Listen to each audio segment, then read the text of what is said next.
Bismillahirrahmanirrahim. Assalamualaikum warahmatullahi wabarakatuh. Waalaikumsalam warahmatullahi wabarakatuh. Semuanya.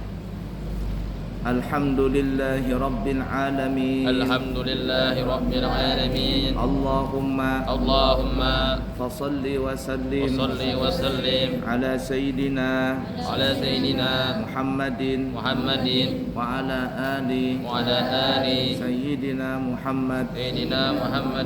Qala al-muallifu al-imam Abu Zakaria Yahya bin Sharaf An-Nawawi Asy-Syafi'i Al-Ash'ari fi kitabihi Riyadhus Shalihin rahimahullahu ta'ala wa nafa'na bihi wa bi ulumihi fid din wad dunya wal akhirah.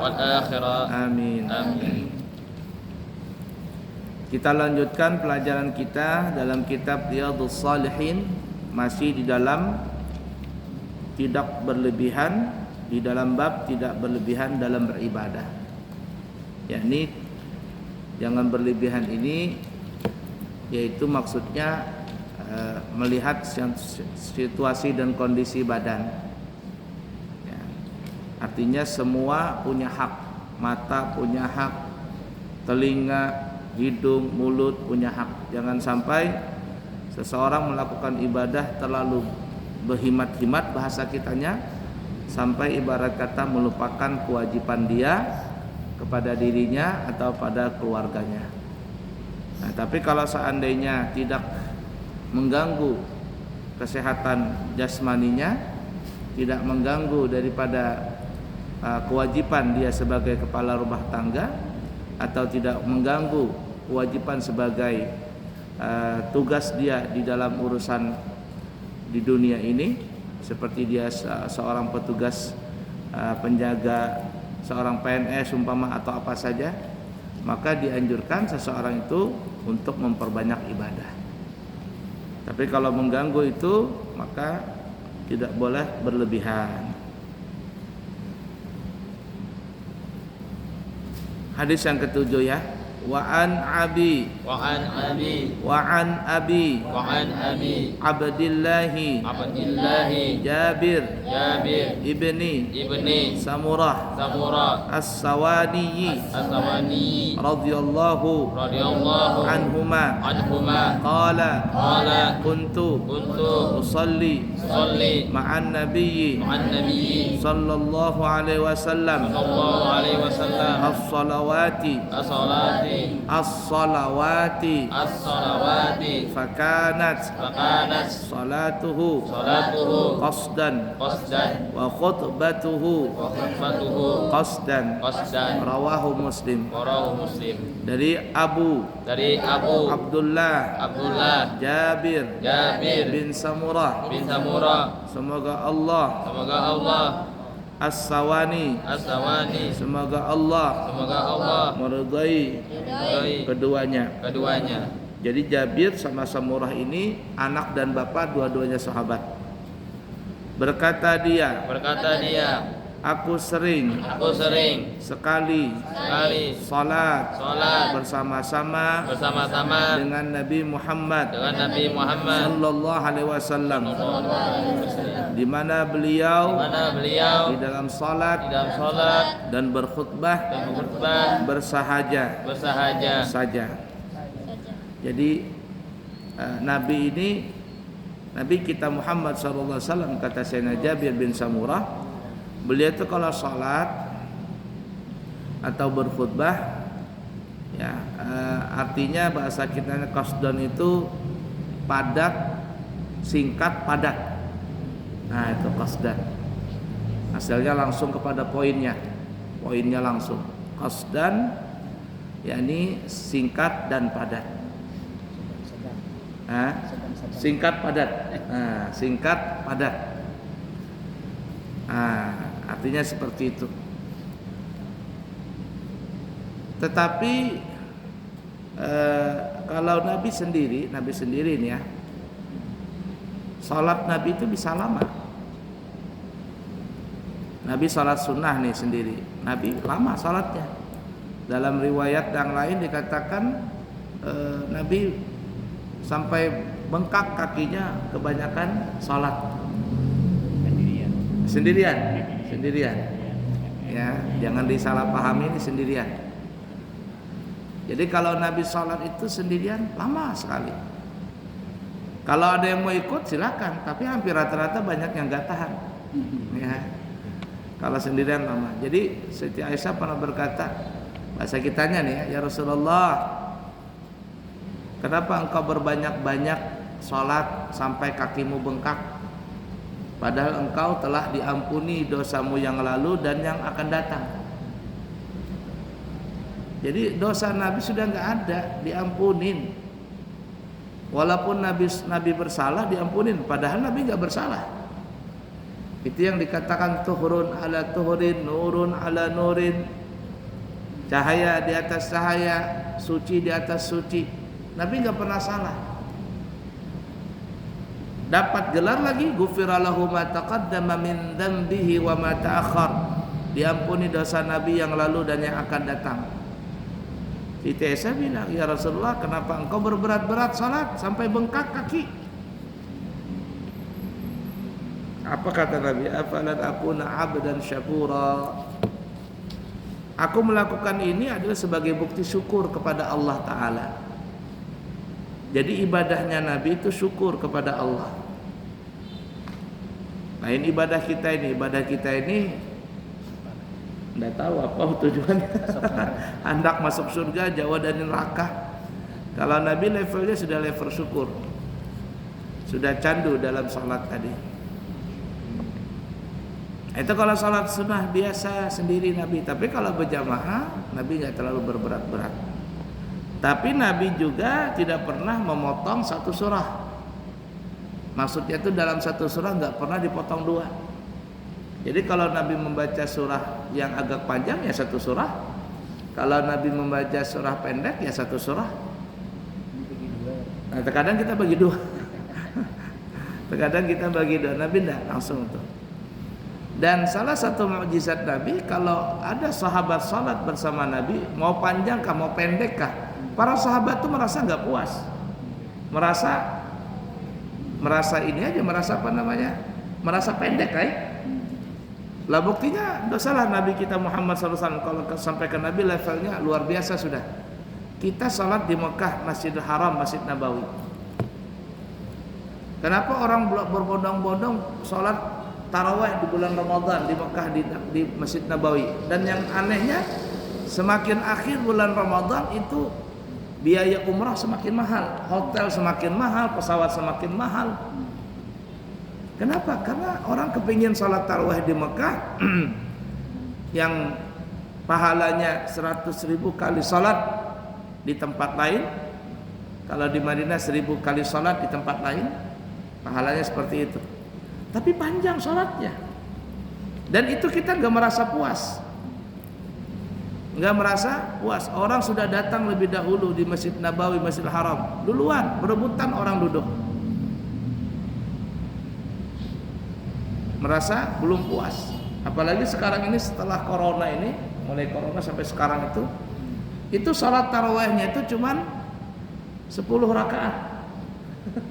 10 rakaat aja. Satu juz. Kada sampai 1 juz. Kada sampai 1 juz sekarang. Enggak sampai. Jadi salat tarawih itu cuma berapa ya? 10 rakaat kalau nggak salah, kemudian witir 3. Kada pokoknya intinya kada sampai 1 juz sekarang itu. Mulai corona kemarin sampai sekarang. Kalau bahari itu 1 juz. Iya. Dengar di TV. Kami pernah waktu tahun 2000 salat, waktu tahun 2000 umrah bulan Ramadan 1 juz, tapi nggak ada terasa capek. Malahan orang sebentarnya sholatnya katanya. Itu kita di Masjidil Haram. Bagaimana kalau Nabi yang mimpin? Bagaimana kalau Nabi Muhammad SAW yang memimpin salat? Maka tentu tidak ada terasa capek. Sehingga para sahabat itu kalau dia katakan kalau mereka salat salat nih bersama Nabi, maka mereka itu seperti halnya tugu, apa tugu bahasanya? Batang pohon, batang kayu yang ditancapkan ke tanah, nggak bergoyang. Jadi kalau salat masih begini-begini, itu belum level sahabat lagi. Mengantuk apa begitu? Sahabat tidak. Nah, sahabat disebutkan dalam riwayat itu, kalau sahabat salat mereka seperti halnya batang kayu yang ditancapkan ke tanah. Bahkan kata ulama, bahkan disebutkan dalam riwayat, jikalau ada seorang burung, jikalau ada seekor burung berhinggap di kepalanya sahabat itu, burung itu nggak percaya bahwa itu manusia. Dia pikir itu tunggul. Saking karena bergerak dia. Sahabat tuh ini perhatikan kamu santri-santri ini. Sahabat itu ngantuknya bagaimana? Ngantuk nih sebelum sholat ngantuk. Karena kan sahabat ada yang kerja ini, kerja itu, tugas ini, tugas itu. Apalagi perang, ngantuk. Tapi ketika sholat dikumandangkan iqamat, langsung mata mereka segar. Gak ada yang ngantuk. Lain orang munafik. Kalau orang munafik beda, ketika sholat ngantuk, selesai sholat nggak ngantuk, matanya segar begitu.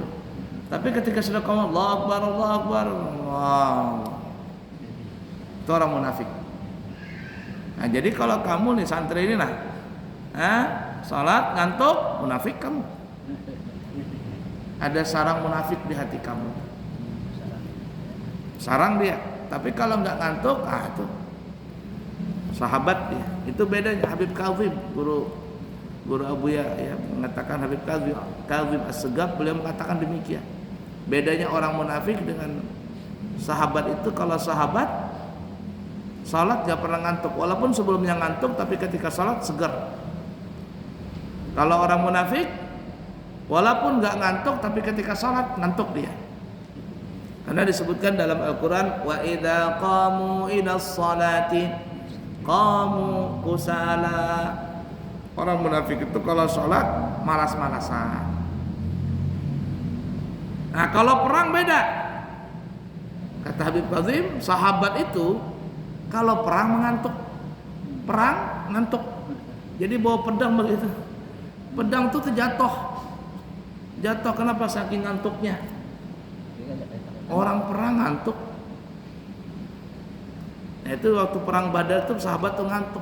Pedang jatuh pas orang Banjar hilang. Dari ngantuknya tiba-tiba musuh terkapar sudah mati, membiru awaknya, dipukul malaikat. Lain orang munafik. Kalau orang munafik ngantuknya bagaimana? Ketika perang nggak ngantuk dia. Kenapa nggak ngantuk? Karena takut mati. Hati-hati kamu nih. Santri-santri salat subuh ngantuk, itu. Zuhur ngantuk, asar ngantuk. Padahal semuanya sudah cukup. Dilawan itu. Dilawan. Nah, jadi kita kembali kata Sayyidina Jabir bin Samurah.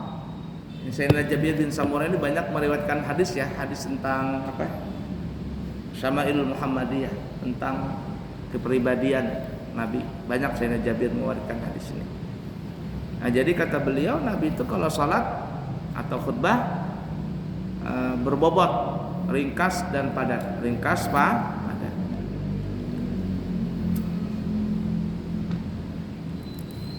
Nah, sebelum kita masuk hadis berikutnya cuman para ulama mengatakan berapa sih kadar panjangnya Nabi itu khutbah. Kalau salat kan diingat-ingat aja lah ya. Kalau khutbahnya Nabi itu berapa panjangnya? Sebenarnya tidak tahu pasti berapa panjangnya khutbah Nabi itu. Cuman disebutkan dalam riwayat gini, qasdan, ringkas padat. Nah, ringkasnya itu kira-kira berapa lama? Nah, yang disinilah jadi permasalahan. Ada sebagian, terutama di kalangan orang-orang Banjar, terlalu bahasa kitanya, terlalu ketat, terlalu tegas dalam masalah ini. Jadi kalau orang khutbahnya panjang, cuma itu Sampai-sampai dikatakan tidak sah katanya, khutbahnya terlalu panjang.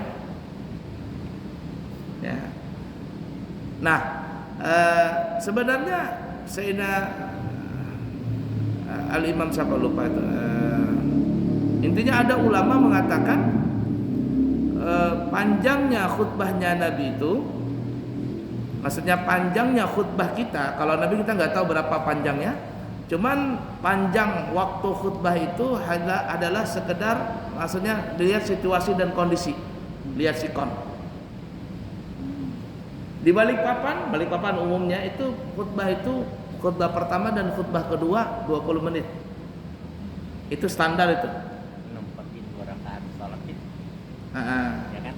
Ya, kurang lebih seperti itu. Nah, jadi di Balikpapan standarnya 20 menit khutbah pertama dan khutbah kedua. Tapi sekarang sudah mulai bergeser ini. Sekarang cuma 15 menit mintanya.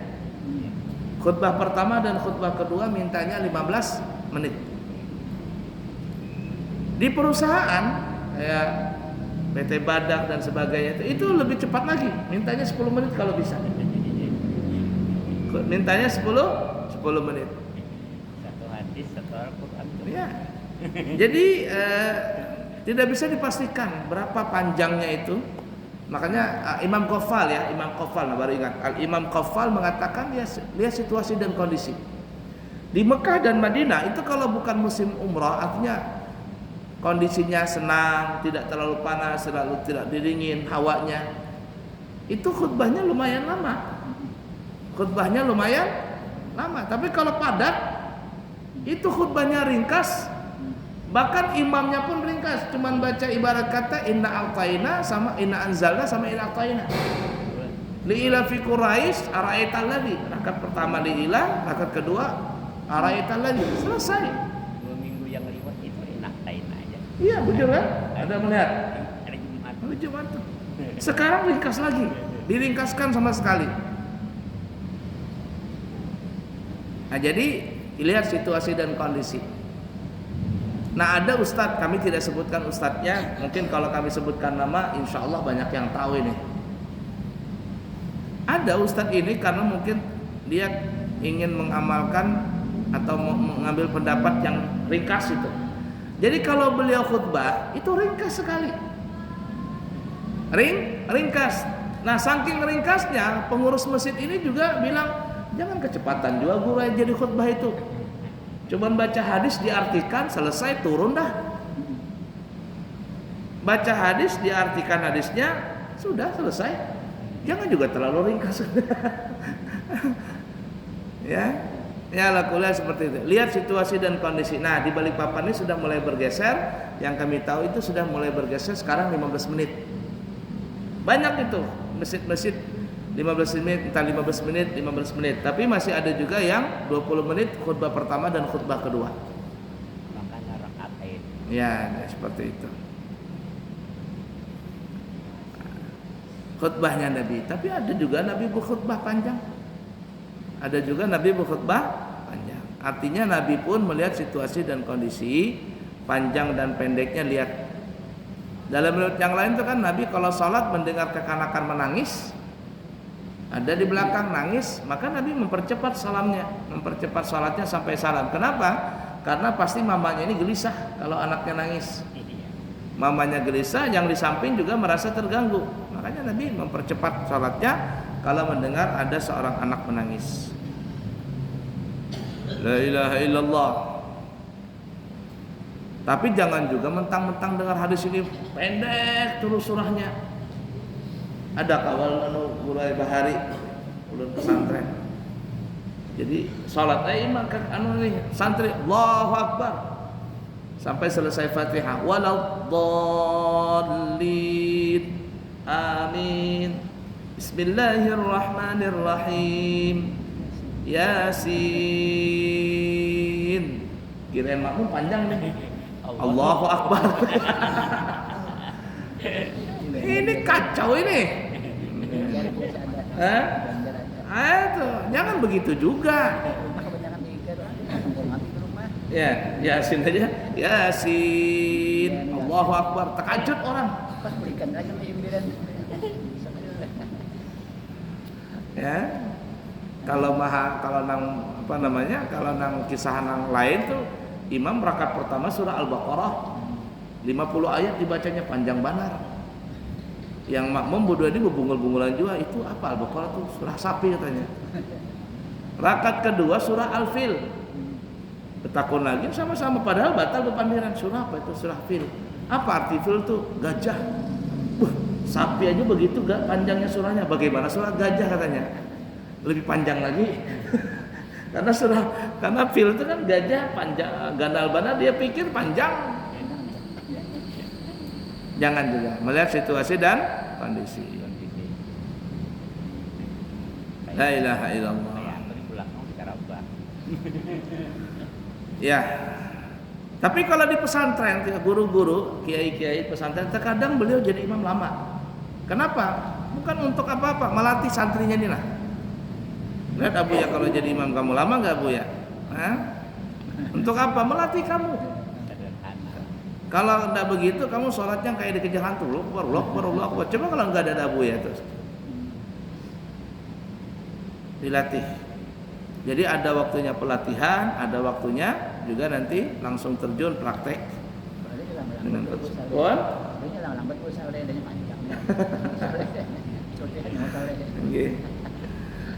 Kalau bagi ada imamnya panjang ya. Ini ada santai tuh. Kalau kan di pesantren tuh kayak kalau bulan puasa 20 rakaat kan. Jadi 2 juz kurang berapa? Kurang 1 lembar setengah atau kurang 2 lembar.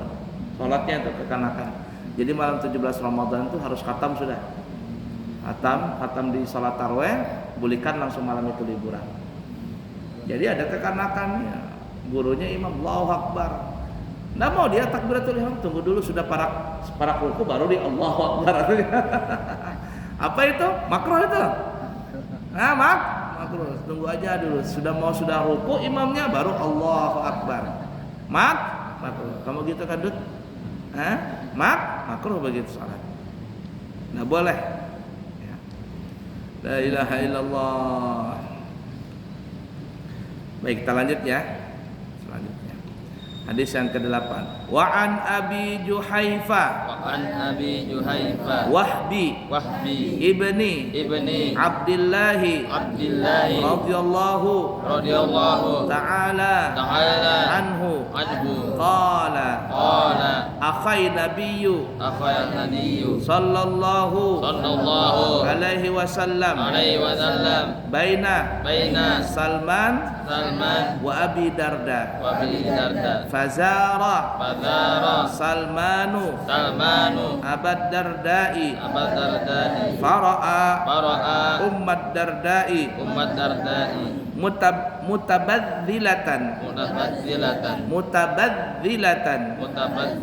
faqala ma sya'nuki qalat akhuka Abu Dardai laisa lahu hajatun fid dunya faja'a Abu Dardai fasana'a lahu ta'aman faqala lahu kul fa inni shaimun qala ma ana biakilin hatta ta'kula fa'akala falamma kana al-lailu dhahaba Abu Dardai yaqumu faqala lahu nam fanama thumma dhahaba yaqumu faqala lahu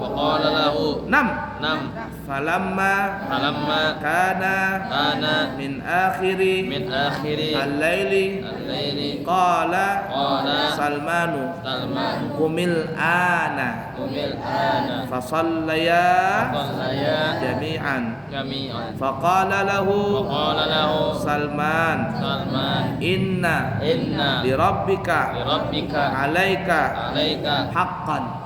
Ini yang kata Abu Ya tadi nih.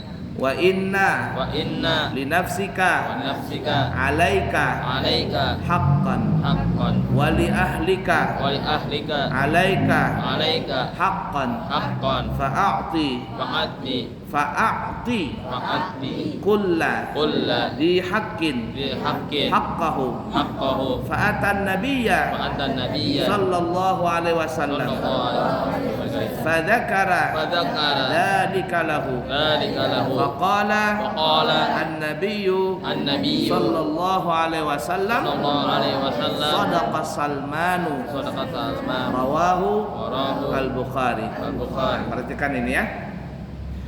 Dari Abu Zuhaifah dari Abu Zuhaifah Wahab Wahab bin Abdullah, bin Abdullah dia berkata, ia berkata Nabi Muhammad Nabi Muhammad sallallahu alaihi wasallam mengikat tali persaudaraan antara Salman ada Salman dan Abu Darda. dan Abu Darda. Nah, jadi Nabi mengatakan, Salman, wahai Abu Darda, nih sekarang kamu bersaudara.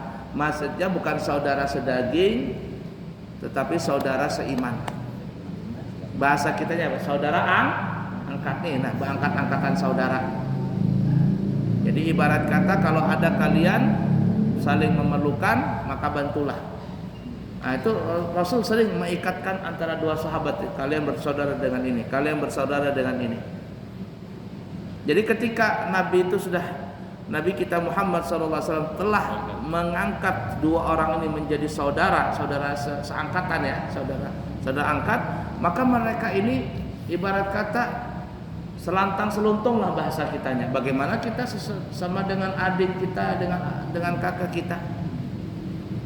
Jadi saudara angkat, ibarat kata kalau bisa dimasukkan di kakak sudah, dimasukkan di kartu keluarga, ibarat kata seperti itu.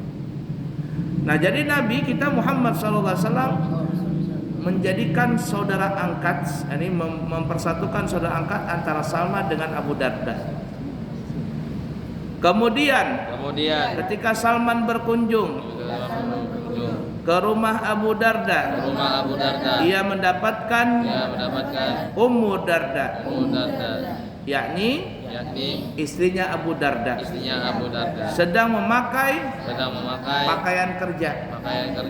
Jadi ketika Salman datang ke rumahnya Abu Darda, Salman melihat bininya Abu Darda ini nang kayak pembantu, ibarat kata pakaian lusuh, apalagi sadastar robek-robek, tangan ibarat kata hirang karena bekas memasak ini tuh.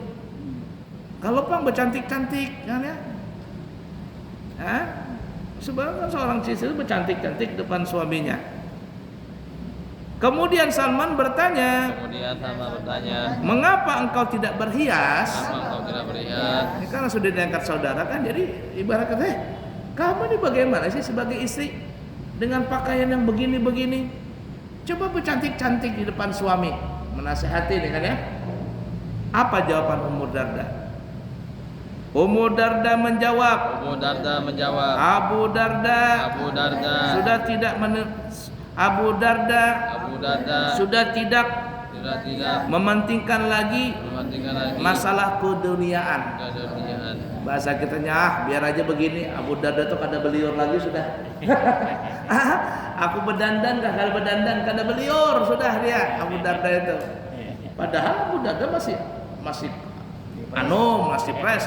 Cuman ibarat kata tadi kita lihat kenapa Abu Darda begitu. Sampai nanti ditegur oleh Salman. Jadi bininya, biar aja begini, aku berdandan juga buat apa sih? Abu Darda tuh kada beliur lagi sudah. Nah, ibarat kata. Ya, berjalan kada hapun, urusannya beribadah aja gawian. Bahasa kitanya tuh begitu. Kemudian Abu Darda datang. Dan dihidangkanlah makanan. Jadi ketika Abu Darda datang melihat Salman datang di rumah, bikin makanan, makan.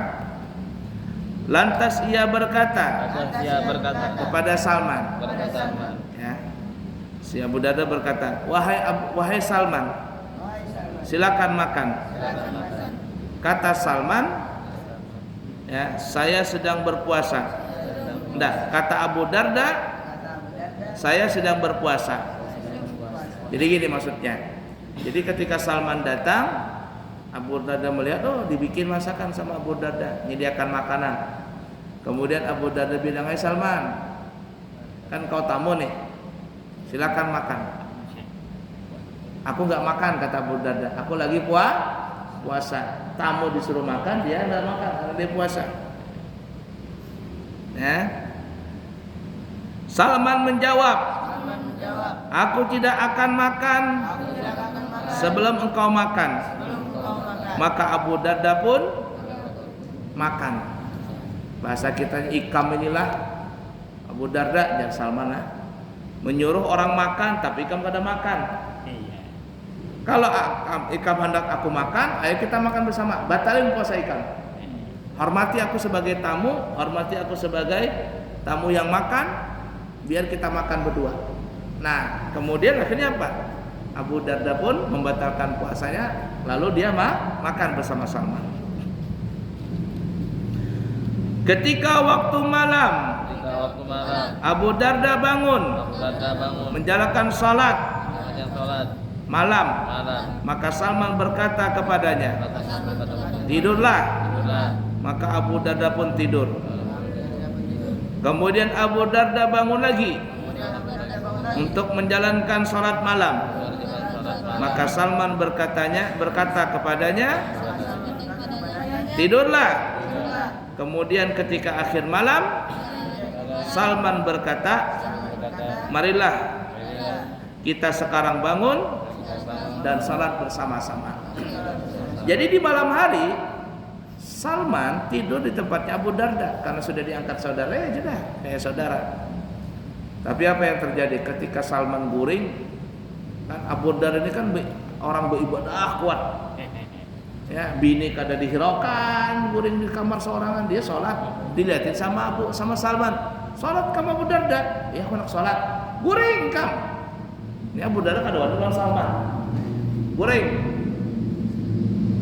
Sholat aja melulu guring. Akhirnya menurut si Abu Darda guring. Tiba-tiba bangun lagi, anak sholat lagi, kata Salman, jam berapa ini? Belum waktunya sholat sunat. Guring dulu, guring lagi. Si Abu Darda ini kada wani lawan Salman mungkin lah. Nah, parak subuh ya anggaplah jam 4, jam setengah 4 bangun, kata Salman. Nah, sekarang bangun Abu Darda. Bangun, kita salat di akhir malam. Maka Salman dan Abu Darda pun salat bersama. Lihat ini apa yang dikatakan yang Abu tadi bilang. Dan Salman berkata pula kepadanya, sesungguhnya Tuhanmu ada hak, bagi dirimu ada hak, dan bagi keluargamu juga ada hak. Maka penuhilah hak masing-masing dari kesemuanya itu. Bahasa kitanya, Salman, nih mata punya hak, waktunya guring. Oh Salman, nih mulut perut ada haknya, waktunya makan. Binimu itu engkau nikahi supaya engkau bisa memberikan nafkah, ada haknya itu. Hak kewajiban sebagai suami, hak kewajiban sebagai istri, ada haknya. Kau penuhi itu, jangan diaurkan bini itu begitu. Artinya semua ada haknya. Begitu juga Allah Ta'ala. Jangan sholat, salat juga Allah Ta'ala. Aku berikan engkau bini tapi engkau lalaikan. Aku berikan mata engkau lalaikan. Bahasa kitanya gitu tuh. Semua ada haknya. Kemudian Nabi Muhammad. Ya Nabi Muhammad. Nah, kata dia. Maka penuhilah hak masing-masing dari kesemuanya itu. Kemudian